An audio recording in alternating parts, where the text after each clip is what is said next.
सुदामा और कृष्ण एक साथ गुरु जी के दिए हुए पाठ का पाठन करते हैं। लेकिन एक दिन समय आया, गुरु माँ ने कहा यज्ञ के लिए समिधा लेकर के आना है। ऐसी कथा आती है, बारिश और ठंड का मिश्रित महीना था, मंद मंद वर्षा हो रही थी और ठंडी फुहारें चल रही थीं, और श्री कृष्ण और सुदामा जंगल में यज्ञ के लिए लकड़ियां लेने के लिए गए। गुरु माँ को करुणाएं आ गई, माँ का हृदय करुणा से परिपूर्णित होता है ना, इसलिए कुटिया के अंदर गई और कहा श्री कृष्ण सुदामा थोड़ा रुको, थोड़े से चने लेकर के आई और सुदामा की झोली में बांध दिया। और सुदामा की झोली में बांध करके कहा कि दोनों मित्रों को जब भूख लगेगी जंगल में तब पा लेना। और कहते हैं श्री कृष्ण आज एक अद्भुत लीला का परिदर्शन होने वाला है। भगवान श्री कृष्ण और सुदामा गए हैं और कहते हैं श्री कृष्ण ऊपर वृक्ष में चढ़े सूखी सूखी लकड़ियां तोड़कर नीचे फेंक रहे हैं और कहते हैं सुदामा लकड़ियों को संग्रहित कर रहे हैं। लेकिन मुमुक्षम किम न करोति पापम, दुखी आदमी भूखा आदमी कौन सी भूल नहीं कर सकता। और भूख लगी विप्र सुदामा को, तो जो झोली में चने थे एक मुट्ठी उठाई और धीरे से पा लिया। लेकिन चना कोई पाएगा तो पड़ोसी को पता लग जाता है। भगवान के कानों में आवाज गई, धीरे से कहा मित्र कुछ खा रहे हो क्या? सुदामा ने कहा नहीं नहीं नहीं खा नहीं रहा हूं, वो दांत के कारण, ठंड के कारण दांत कट कट कट कट हो रहे हैं।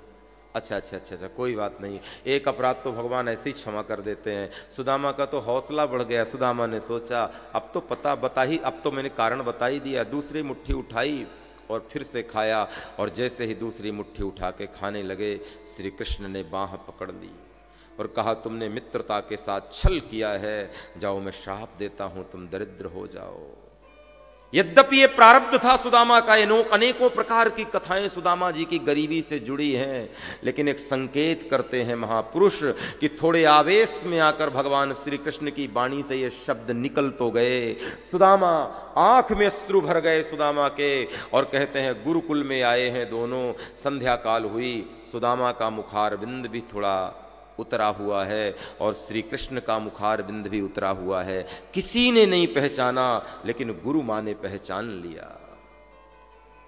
मां से कुछ छिपाया नहीं जा सकता ना, इसलिए गुरु मां ने पहचाना। दोनों को संध्या काल में जब भोजन प्रसादी के लिए वेदादि मंत्र का पाठ हो गया, यज्ञादि का कार्य पूर्ण हो गया, जपादि का कार्य पूर्ण हो गया, शिक्षादि आदि का कार्य पूर्ण हुआ, और रात्रि काल के समय जब प्रसादी के लिए भोजन के लिए पंक्ति में श्री कृष्ण बैठे और सुदामा बैठे, तो रोटी का ग्रास न तो सुदामा से तोड़ा जा रहा और न श्री कृष्ण से तोड़ा जा रहा। दोनों मौन है, दोनों का हृदय रो रहा है। और कहते हैं दोनों ने भोजन के पात्र को प्रणाम किया और दोनों ने भोजन के पात्र को प्रणाम कर गए हैं अपने कुटिया में, और एक ही बिछौने में दोनों विश्राम करते थे।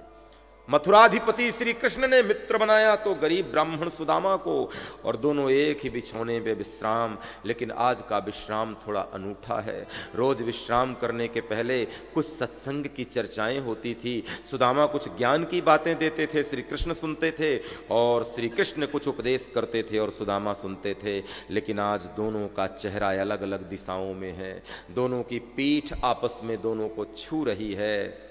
जाग सुदामा भी रहे हैं और जाग श्री कृष्ण भी रहे हैं। न तो नींद सुदामा को आ रही है और न नींद श्री कृष्ण को आ रही है। क्यों? कृष्ण श्राप देके पछता रहे हैं, मैंने जरा सी भूल के कारण चने ही तो खाया था। कौन सा बड़ा अपराध किया था? एक छोटी सी भूल के कारण मैंने अपना मित्र खो दिया। मैंने अपने मित्र को क्यों श्राप दे दिया? मुझे ऐसा नहीं करना चाहिए था, मुझे संयम रखना चाहिए था। और रो सुदामा भी रहे हैं। लेकिन आपको पता है सुदामा क्यों रो रहे हैं? सुदामा इसलिए नहीं रो रहे मेरे भाई बहन कि श्री कृष्ण ने उन्हें दरिद्र होने का श्राप दिया है। सच कहूँ तो सुदामा इसलिए रो रहे हैं कि उन्होंने थोड़ी सी भूल के कारण, थोड़ी सी भूख के कारण आज कृष्ण जैसा मित्र खो दिया, वो इसलिए रो रहे हैं। अरे गरीबी से क्या रोएगा वो सुदामा? सुदामा कहता है ऐसे गरीबी तो जन्मों जन्म की लिख दो, एक जन्म की गरीबी क्यों ठाकुर, 100 जन्म की गरीबी लिख दो तो मंजूर। लेकिन रो इसलिए रहा हूं, रो इसलिए नहीं रहा हूं कि मुझे तुमने गरीबी का श्राप दिया है, रो तो इसलिए रहा हूं कि मैंने तुम्हारे जैसे मित्र को खो दिया। संपदा तो आएगी और जाएगी प्यारे, कृष्ण कथा केवल और केवल ये कहना चाहती है अपने अच्छे मित्र मत खोना जीवन से। संपत्ति आएगी चली जाएगी, लेकिन यदि मित्रों को खो दिया, अच्छे लोगों को खो दिया है अपने जीवन से, अच्छे सच्चे लोगों का चयन नहीं किया है आपने और जीवन से वो लोग दूर चले जाएंगे तो जीवन अकेला पड़ जाएगा। मैं प्रार्थना करूं व्यासपीठ से, धन जाए तो जाए, संपदा जाए तो जाए, लेकिन प्रयास करना जीवन से अच्छे मित्र नहीं जाने चाहिए। अच्छे लोगों की लिस्ट बनाओ, अच्छे लोगों की सूची बनाओ। आपने अपने जीवन में किसे किसे ऐड किया है, सोचो तो जरा, किसे किसे आपने अपने जीवन में डाला है। कोई गुरु है, कोई सखा है, कोई स्नेही है, कोई मित्र है। क्या माता पिता आपके मित्र जैसे हैं? क्या भाई सुहृद सखा स्नेही परिजन स्वजन आपके अच्छे हैं, आपके मित्र हैं? आपकी मित्रता की सूची में कोई संत है कि नहीं?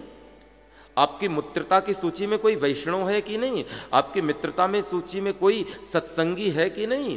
प्रार्थना करूं भैया, अपनी मित्रता सूची में इनको जोड़िए, जो आपके जीवन को सद्मार्ग में ले जाने वाले हैं, आपके जीवन में आपके जीवन में सच्चा मार्ग दिखाने वाले हैं। मित्रता की सूची मत बढ़ाइए, मित्रता की सूची में अच्छे लोगों को बढ़ाइए।